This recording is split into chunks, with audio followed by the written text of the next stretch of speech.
Welcome.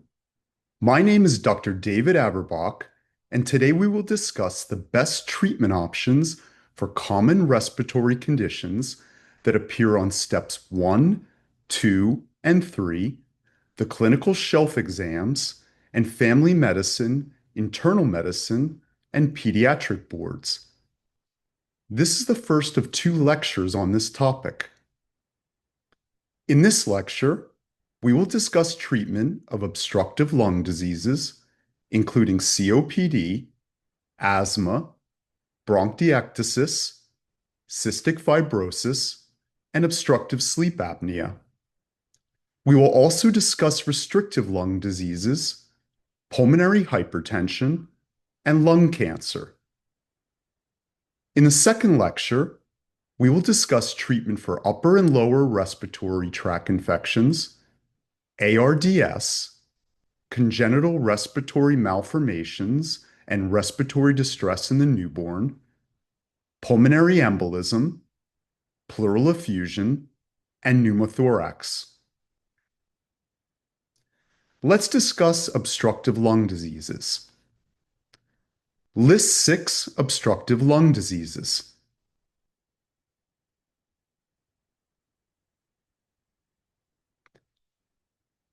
Chronic bronchitis and emphysema, which are forms of COPD, asthma, bronchiectasis, cystic fibrosis, and obstructive sleep apnea.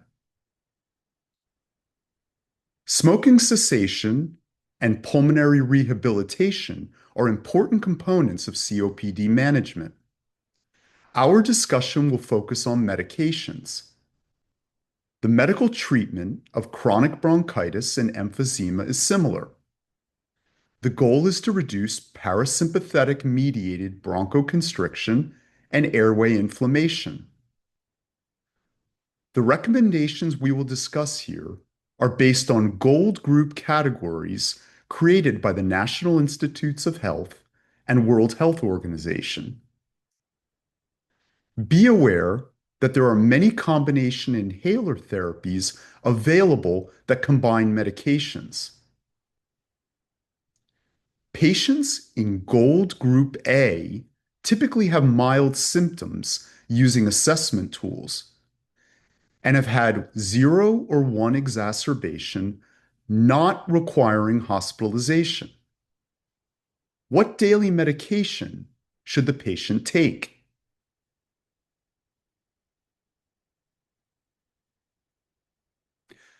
The patient should take a bronchodilator, either a LAMA, a long-acting muscarinic antagonist such as tiotropium, or a LABA, a long-acting beta-2 agonist such as salmeterol or formoterol.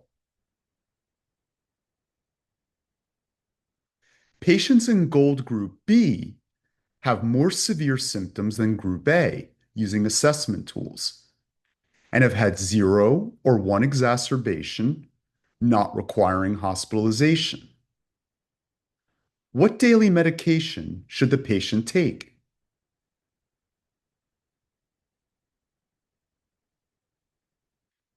The patient should take a combination of a LABA and LAMA. Combination therapy is more effective than either agent alone in Gold Group B. Patients in Gold Group E have had 2 or more exacerbations, or at least 1 exacerbation requiring hospitalization. What daily medication should the patient take?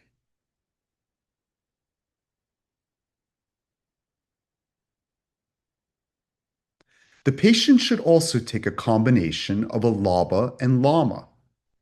If their eosinophil count is over 300, the patient should also take an inhaled corticosteroid, such as fluticasone or budesonide. Unlike asthma, where you may initially start with an inhaled corticosteroid as monotherapy, you won't take steroids alone in COPD. 2 other medications that can be used in refractory COPD include the PDE4 inhibitor roflumilast and the monoclonal antibody dupilumab, which blocks the interleukin 4 receptor and reduces signaling of inflammatory cytokines IL-4 and IL-13. What are two rescue therapies for COPD for fast relief of sudden symptoms?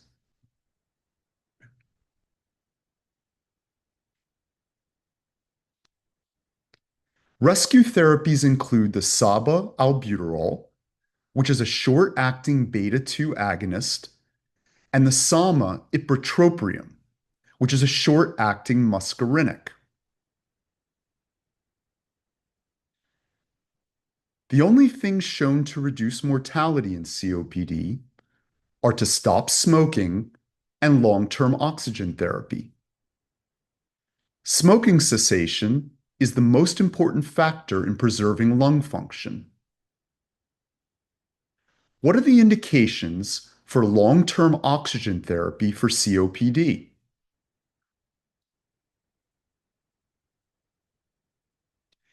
Indications for oxygen therapy are if the patient is on optimal medication, but their PaO2 is less than or equal to 55, or their SaO2 is less than or equal to 88% at rest.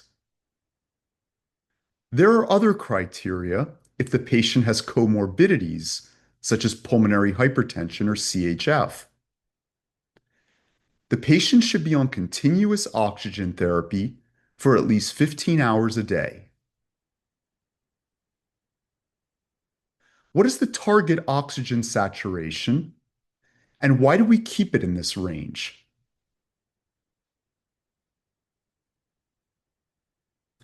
The target oxygen saturation is between 88 and 92%. In healthy patients, high CO2 levels stimulate breathing. In COPD patients, chronically elevated CO2 decreases the brain's sensitivity to CO2, and breathing becomes driven by low oxygen levels. Giving high oxygen removes this low oxygen stimulus, blunting the respiratory drive and leading to oxygen-induced hypercapnia. In addition to long-term oxygen therapy, additional home respiratory support can be provided with non-invasive positive pressure ventilation, preferably using bilevel positive pressure or BiPAP. What are the surgical options and indications for a patient with COPD?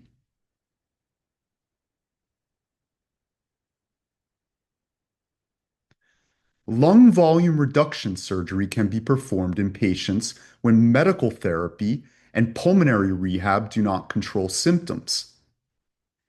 Emphysematous parts of the lung are removed, particularly in the upper lobes, allowing for better expansion.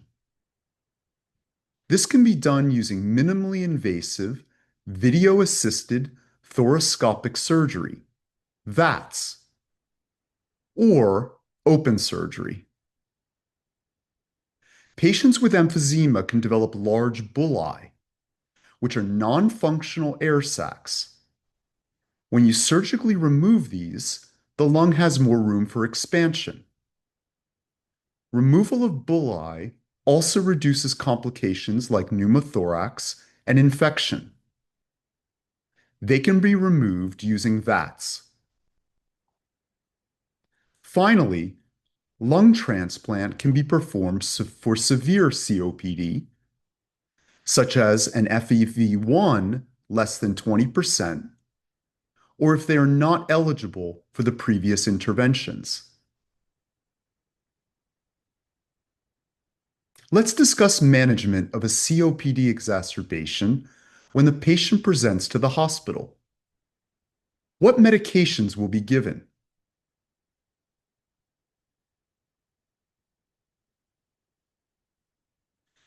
The patient will be administered short-acting bronchodilators, often both albuterol and ipratropium. The patient will be given steroids, either oral or IV, as well as oxygen, maintaining SpO2 of 88 to 92%. BiPAP may be needed if a patient has respiratory acidosis or continuing hypoxemia. Antibiotics will be given if the patient has all of the cardinal symptoms of a COPD exacerbation or requires mechanical ventilation. Antibiotics should cover organisms such as Strep pneumoniae, Haemophilus influenza, and Moraxella catarrhalis.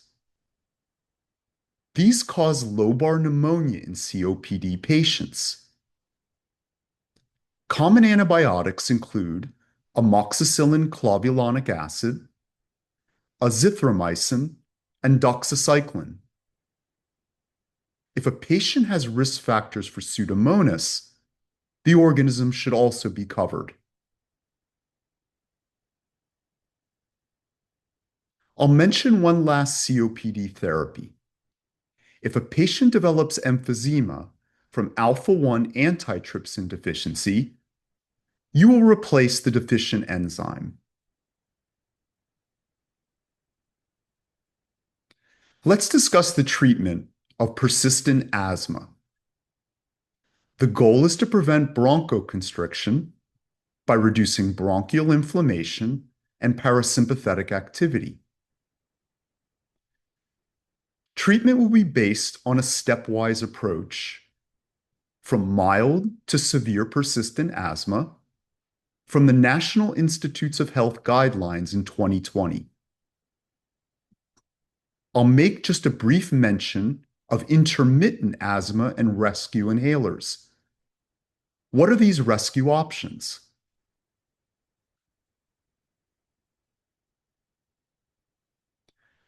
Options include albuterol, or the combination of inhaled corticosteroid and formoterol. The combination treatment has been shown to control symptoms better and result in fewer emergency department visits. What is the daily treatment for mild persistent asthma?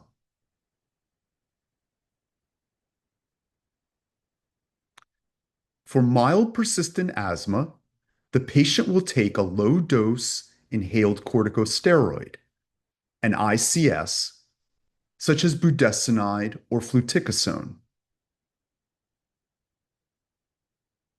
What is the treatment for moderate persistent asthma? The patient will take a combination ICS and LABA, such as formoterol or salmeterol. Alternatively, the patient can take a medium-dose inhaled corticosteroid.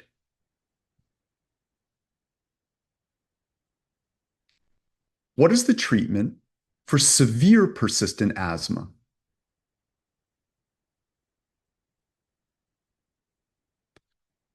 The patient will take a medium to high dose ICS-LABA combination, as well as a LAMA, such as tiotropium. If the patient is still symptomatic on these medications, an oral glucocorticoid can be added. It's important to note that patients are never treated with LABAs or LAMAs alone. They are always used in combination with an ICS. Certain asthma variants have recommended treatments. How can we prevent exercise-induced asthma? The patient could take albuterol 15 to 30 minutes before exercising to prevent symptoms. How can we treat aspirin-exacerbated respiratory disease? In this condition, there is excess leukotriene production, triggering symptoms as a result of blocking the COX pathway. So leukotriene inhibitors, such as montelukast, can be used. I'll mention a few last treatments. Omalizumab is a monoclonal antibody that binds to IgE and can be used for moderate to severe allergic asthma that doesn't respond to ICS. For moderate to severe eosinophilic asthma, not controlled with ICS, dupilumab, an interleukin 4 receptor blocker, can be used. For severe eosinophilic asthma that is not controlled with ICS, monoclonal antibodies that block the effects of interleukin 5, such as benralizumab, can be used to reduce eosinophil numbers. Let's discuss management of a severe asthma exacerbation when the patient presents to the hospital. What medications will be given?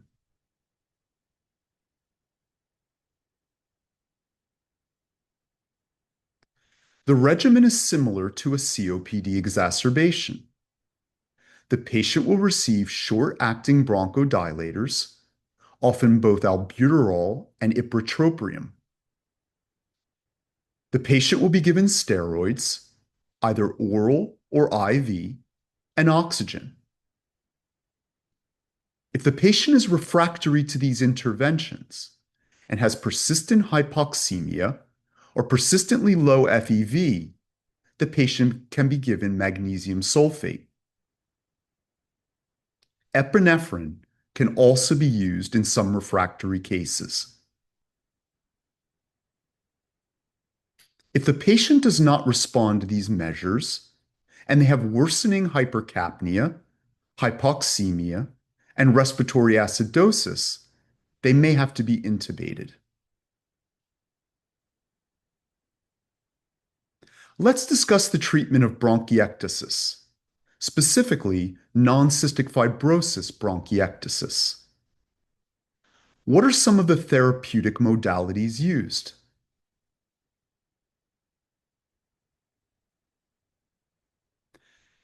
The underlying cause should always be treated.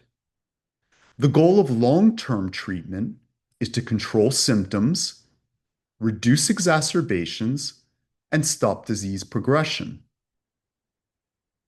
Pulmonary hygiene and chest physiotherapy techniques are used to clear mucus, as well as pulmonary rehab with exercise. Bronchodilators, such as LABAs or LAMAs, can also improve lung function and mucus clearance in some cases. Patients who have had multiple exacerbations should receive long-term antibiotic therapy. These drugs should cover organisms such as Strep pneumoniae, Haemophilus, Moraxella, Staph aureus, and Pseudomonas. Antibiotics include macrolides such as azithromycin, which also has an anti-inflammatory effect. If the patient is positive for Pseudomonas, inhaled tobramycin can be used with the possible addition of an oral macrolide. Brensocatib is a new medication and the first approved therapy to treat the inflammatory process of non-cystic fibrosis bronchiectasis. It inhibits the activation of proteases in neutrophils that cause chronic airway inflammation in bronchiectasis. What are the indications for surgery and the surgical options for bronchiectasis?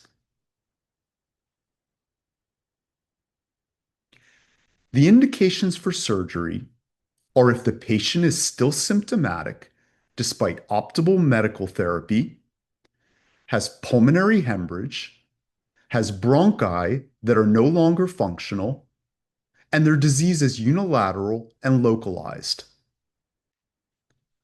The patient could undergo surgical resection of a lung segment or lobe using VATS. If this is not successful, or the disease is rapidly progressing, the patient can undergo a lung transplant.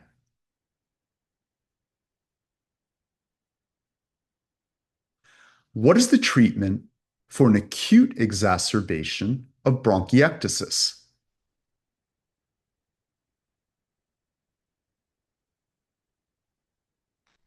For acute exacerbations, empiric antibiotic therapy is often based on previous sputum culture until the results of the new sputum culture are obtained. For outpatient management, oral agents such as amoxicillin are often used. If the patient is positive for staphylococcus, oral agents such as flucloxacillin for methicillin-sensitive staph, or doxycycline or trimethoprim for methicillin-resistant staph can be used. If the patient has Pseudomonas, ciprofloxacin could be used. For inpatient management, IV formulations for more severe or resistant infections include vancomycin for MRSA and ceftazidime or piperacillin tazobactam for Pseudomonas.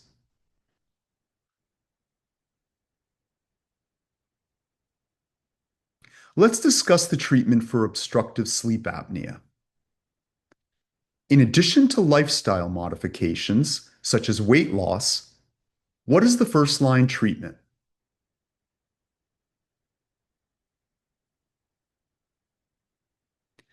Treatment is with positive airway pressure.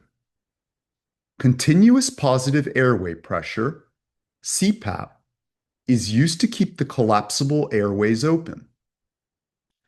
CPAP can reduce disease severity and improve systemic and pulmonary hypertension associated with sleep apnea.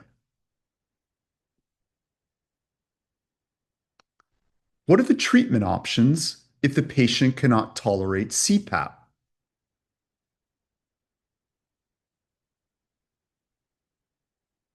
The patient can use oral mandibular advancement devices or sleep positional devices to remain in a lateral sleeping position. There are surgical options if these interventions are not successful and involve dilating the upper airway by advancing and fixing the mandibular bone and removing soft tissue. Hypoglossal nerve stimulation can also be done to affect tongue muscles and reduce airway collapse. Let's discuss the treatment of cystic fibrosis. Lung disease is the most common cause of death in cystic fibrosis. So the goal is to reduce mucus viscosity, improve airway clearance of mucus, reduce airway inflammation, and dilate airways. What are some of the therapeutic modalities used?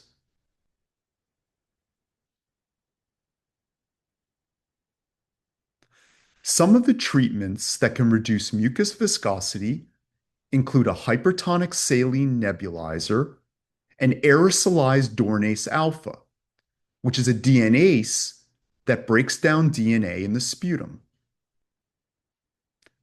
Airway mucus clearance techniques include chest physiotherapy with postural drainage, high-frequency chest compression and airway oscillating devices, positive expiratory pressure, and huff coughing. High-dose ibuprofen reduces airway inflammation and slows disease progression. Bronchodilators include SABAs and LABAs.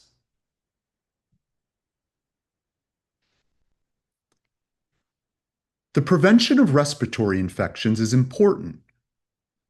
because these trigger cystic fibrosis exacerbations and worsen lung function. The patient is given antibiotics to eradicate or suppress these infections. Describe these antibiotic regimens.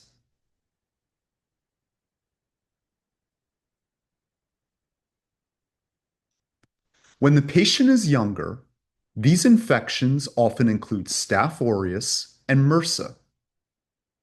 Treatment is with inhaled vancomycin and oral antibiotics, including TMP-SMX and rifampin for biofilm penetration. Extrapulmonary eradication regimens include nasal mupirocin and chlorhexidine baths. As patients get older, they are often colonized with Pseudomonas. Treatment is with inhaled tobramycin. If the patient has an acute cystic fibrosis exacerbation, antibiotics are given to treat methicillin-sensitive or resistant Staph aureus or Pseudomonas, often combining two anti-pseudomonal drugs with different mechanisms. There is a class of drugs called CFTR modulators that can repair the misfolded cystic fibrosis transmembrane conductance regulator if the patient has certain mutations. Describe these drugs.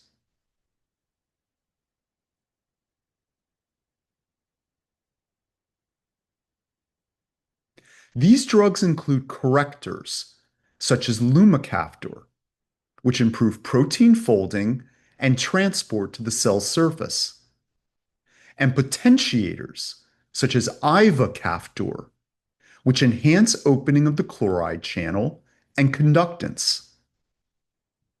These medications are often used in combination and have been shown to improve lung function and reduce exacerbations. Optimization of GI function and nutrition is critical in patients with cystic fibrosis. A normal BMI improves lung function. Name some of these measures to improve GI function.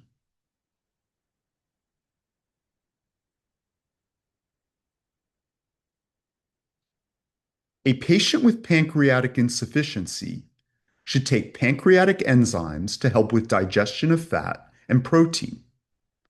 The patient should be supplemented with fat-soluble vitamins and consume extra sodium chloride to compensate for sweat losses.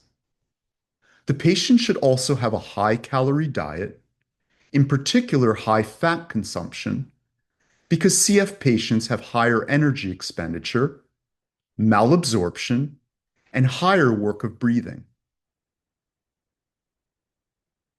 If the patient's lung function deteriorates, they may require oxygen therapy or potentially a double lung transplant.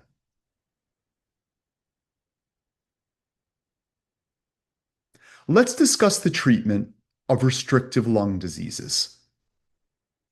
We will focus on treatment for the following interstitial lung diseases: idiopathic pulmonary fibrosis, hypersensitivity pneumonitis, the pneumoconiosis asbestosis and silicosis, sarcoidosis, systemic sclerosis, granulomatosis with polyangiitis, and eosinophilic granulomatosis with polyangiitis, and Goodpasture syndrome.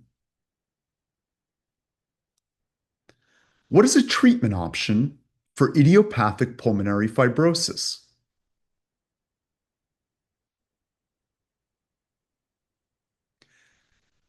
There is no cure for idiopathic pulmonary fibrosis. Disease progression can be slowed with antifibrotic medications.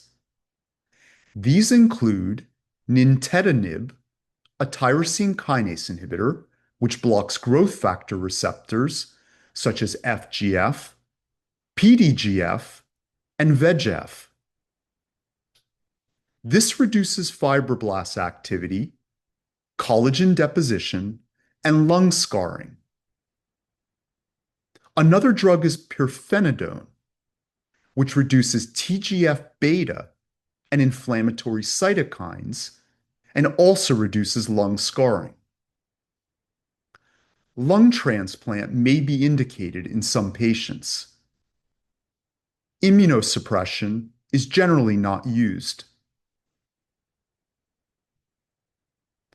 What is the treatment for hypersensitivity pneumonitis? In addition to avoiding the offending antigen, immunosuppressive therapy is used with steroids or steroid-sparing agents such as azathioprine or mycophenolate or rituximab. The antifibrotic drugs we discussed earlier, nintedanib and pirfenidone, can be used, as well as bronchodilators such as SABAs or LABAs. What is the treatment for asbestosis and silicosis, two of the most common pneumoconiosis?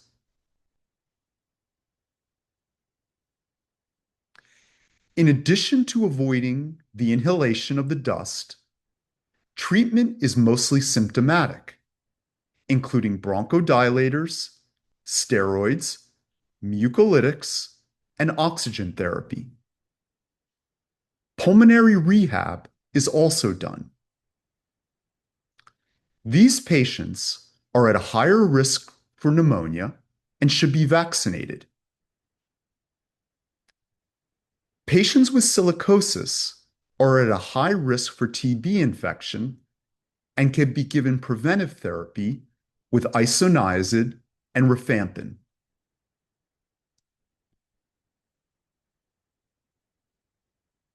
What is the treatment for sarcoidosis?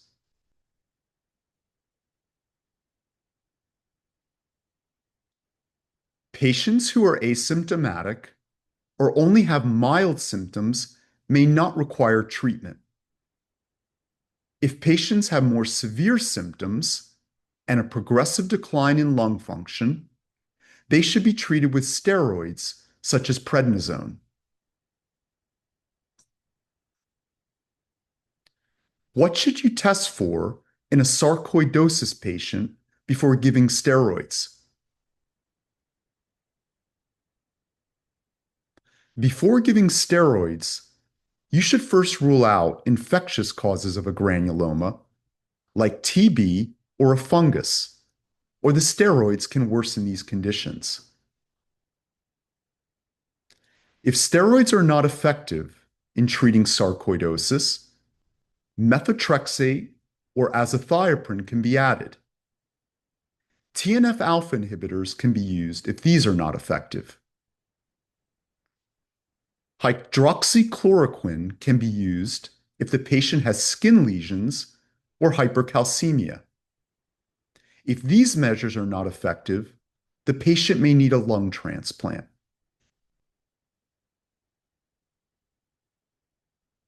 Systemic sclerosis is an autoimmune disease. Patients most commonly die from pulmonary manifestations, such as pulmonary hypertension and interstitial lung disease. What is the treatment for the pulmonary disease?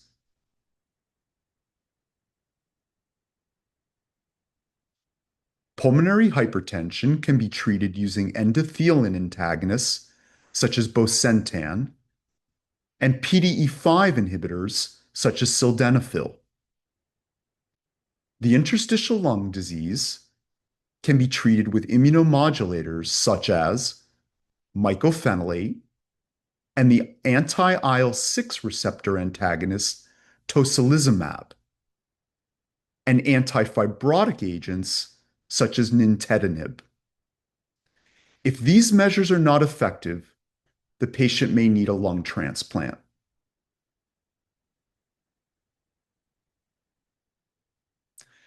Granulomatosis, with polyangiitis and eosinophilic granulomatosis with polyangiitis are ANCA-positive small vessel vasculitides that present with granulomas in the lungs, hemoptysis, and hematuria.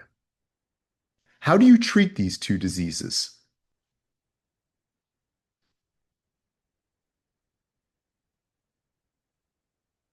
Induction of remission can be done with steroids, plus a steroid-sparing agent such as methotrexate, azathioprine, rituximab, or cyclophosphamide. After the active disease is treated, remission can be maintained with rituximab, methotrexate, azathioprine, or mycophenolate. Relapses are common. In addition, for EPA, biologics that target IL-5 or the IL-5 receptor can be used to reduce eosinophil numbers. These include mepolizumab and benralizumab.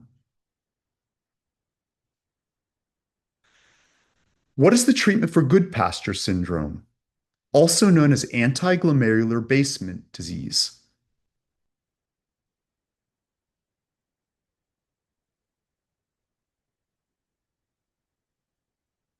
Treatment is with steroids and cyclophosphamide or rituximab.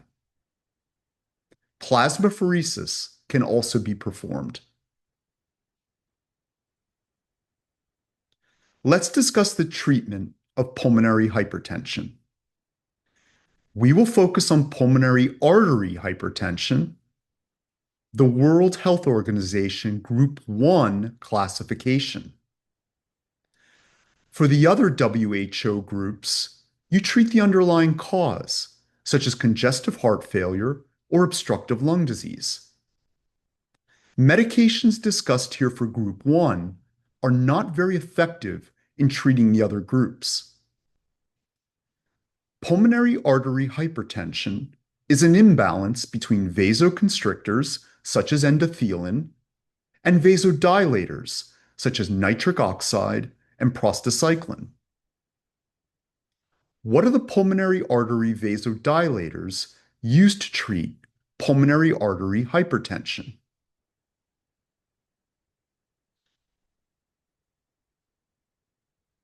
The first step in choosing a medication is to perform a vasoreactive test with nitric oxide.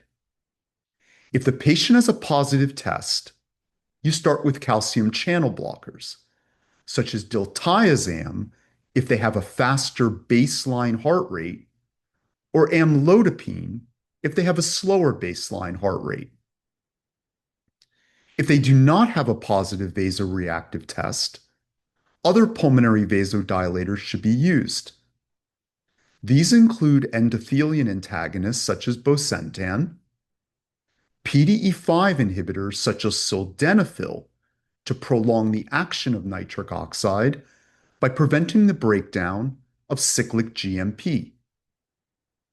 And finally, prostacyclin analogs such as iloprost. A newer drug is a soluble guanylate cyclase stimulator called riociguat, which increases cyclic GMP independently of nitric oxide.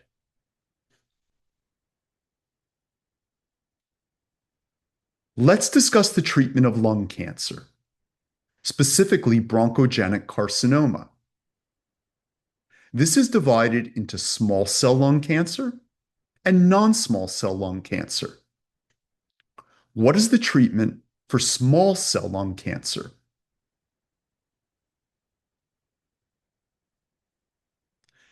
Small cell lung cancer has usually metastasized at the time of diagnosis, and it is usually poorly differentiated.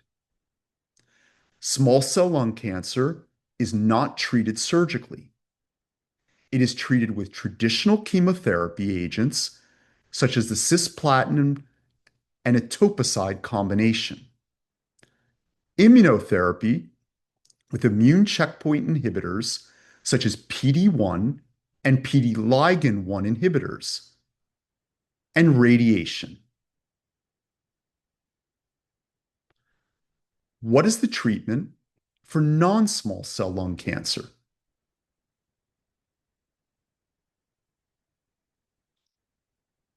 Early and intermediate stages 1, 2, and 3 non-small cell lung cancer are treated surgically with either lobectomy or pneumonectomy. Chemotherapy may be added. If the patient is not a good surgical candidate, radiation therapy may be used.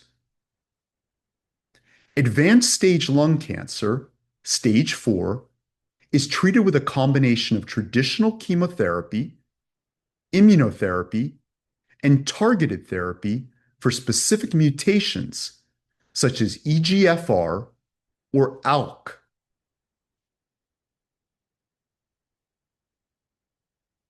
What are some of the contraindications to lung cancer surgery?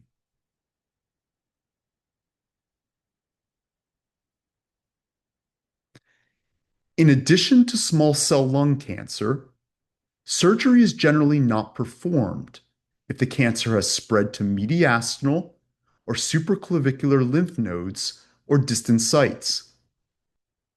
Surgery can be performed if there are bilateral tumors in some cases. Another contraindication is if the patient develops a malignant pleural effusion, where the cancer has spread to the pleural fluid. Thank you for joining us for the first of our 2 lectures on respiratory treatments. We hope you learned a lot. Additional notes on this topic will be available by following the link in the video. Take care.